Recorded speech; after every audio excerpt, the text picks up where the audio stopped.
This is day one of the epic expedition on Friday, September the 15th.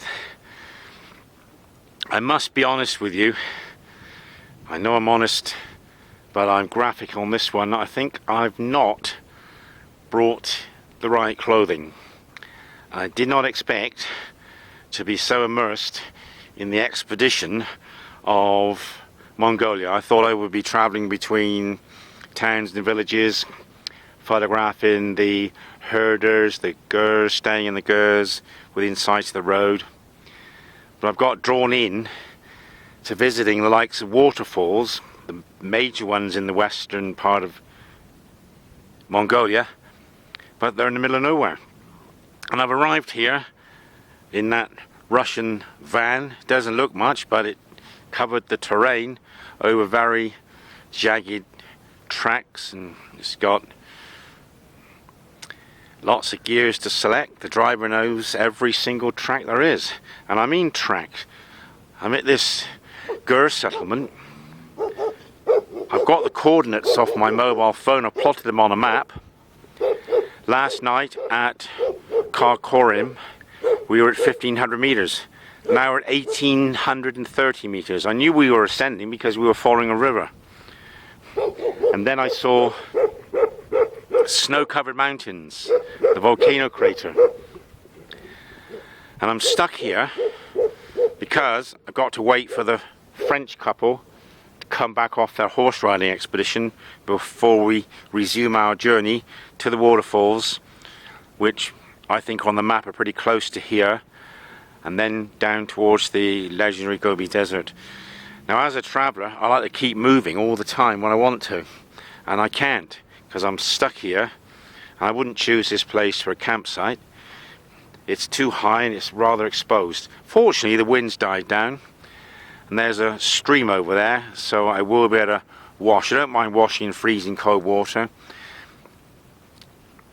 I'm very, very keen on keeping clean, and I'll go to any lengths. I remember in the Welsh mountains when I was outward bound as an 18-year-old in November, washing in the lake, washing in a river next night. I was the only one to do this, but I've just been brought up to keep extremely clean, and I don't mind really roughing it at my tender age, providing I can wash my pants and socks every night and my shirt every other day, and I don't mind eating meagre rations. So I'm in this volcanic upland, which is a national park, and these national parks in these lesser developed countries, they're not like you get at Ullswater, where there's supermarkets, hotels, lovely boats, and the tourist visitor is catered for. Here it's really raw.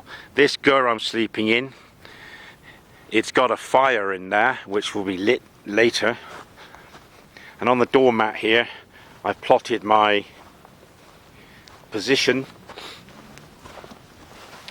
Ulaanbaatar is, if I can get my son out of the Ulaanbaatar, is here, and I'm now way to the southwest.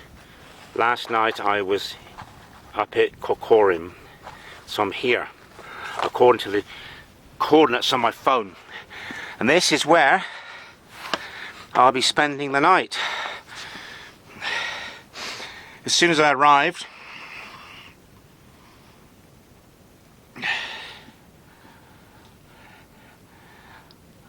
I unloaded my luggage on the settee. I've got my sleeping bag, summer weight, inside of a heavy weight I've been lent by the hotel in Ulaanbaatar. And I've got my toiletries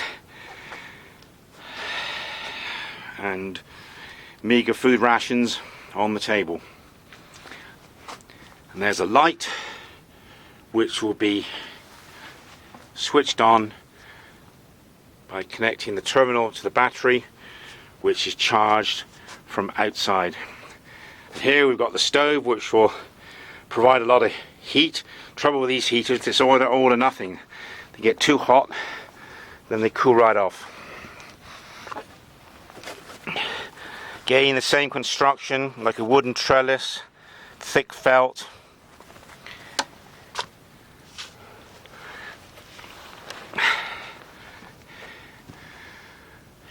So I'm stuck here.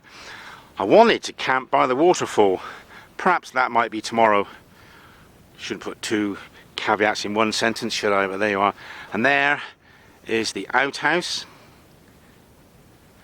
And there's my driver there, who's going to be rendezvousing with the French couple tomorrow. So I think I'm going to be invited for my first hot meal of the day. So this is day one, waiting for the action to begin, in the middle of nowhere. I suppose we're about 60 miles from the nearest town. The wind's dropped, and if you like to get away from it all and go back to nature, this is where you come.